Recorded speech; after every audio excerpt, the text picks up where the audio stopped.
She commandeered the room in the basement of her dorm as soon as she realized she would have to pull an all-nighter in order to prepare for tomorrow's final exam.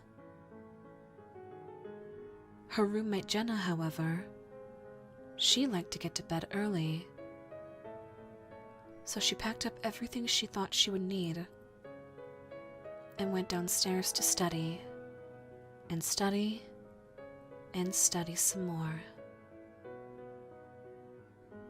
It was 2 o'clock when she realized that she'd left one of the textbooks upstairs on her bed. With a dramatic sigh, she rose and climbed the stairs slowly to her third-floor dorm room. The lights were dim in the long hallway, and the old boards creaked under her wary tread. She reached her room and turned the handle as softly as she could, pushing the door open just enough to slip inside so that the hall lights wouldn't wake her roommate. The room was filled with a strange, metallic smell. She frowned a bit, her arms breaking out into chills. There was a strange feeling of malice in the room, as if a malevolent gaze were fixed upon her. It was a mind trick. The all-nighter was catching up with her. Yeah, that's it. She could hear Jenna breathing on the far side of the room. A heavy sound, almost as if she had been running.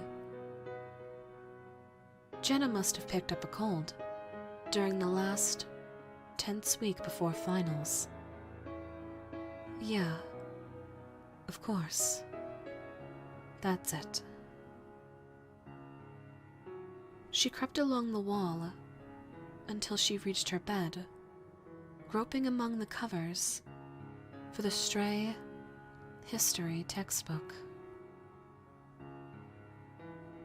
In the silence, she could hear a steady drip, drip, drip sound.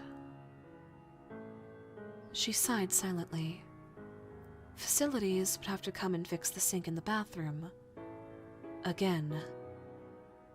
Her fingers closed on the textbook. She picked it up softly and withdrew from the room as silently as she could. Relieved to be out of the room, she hurried back downstairs, collapsed into an overstuffed chair, and studied. She studied and studied and studied until 6 o'clock in the morning. She finally decided that enough was enough. She figured if she slipped upstairs now, she could get a couple hours sleep before her 9 o'clock exam. The first of the sun's rays were already beaming through the windows as she slowly slid open the door, hoping not to awaken Jenna. Her nose was met by an earthy, metallic smell a second before her eyes registered the scene in her dorm room. Jenna was spread-eagled on top of her bed against the far wall. Her throat was cut from ear to ear, and her nightdress was stained with blood. 2 drops of blood fell from the saturated blanket with a drip, drip noise that sounded like a leaky faucet.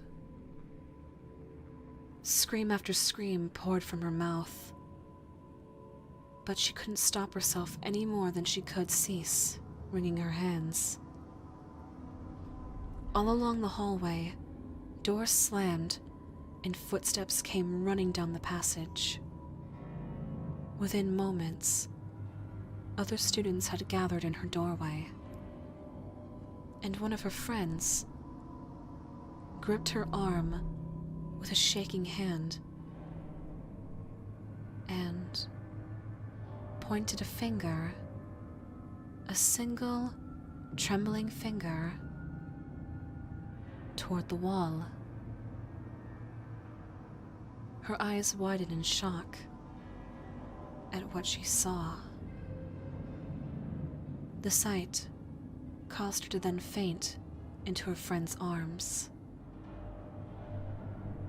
On the wall above her bed, written in her roommate's blood, were the words, "Aren't you glad you didn't turn on the light?"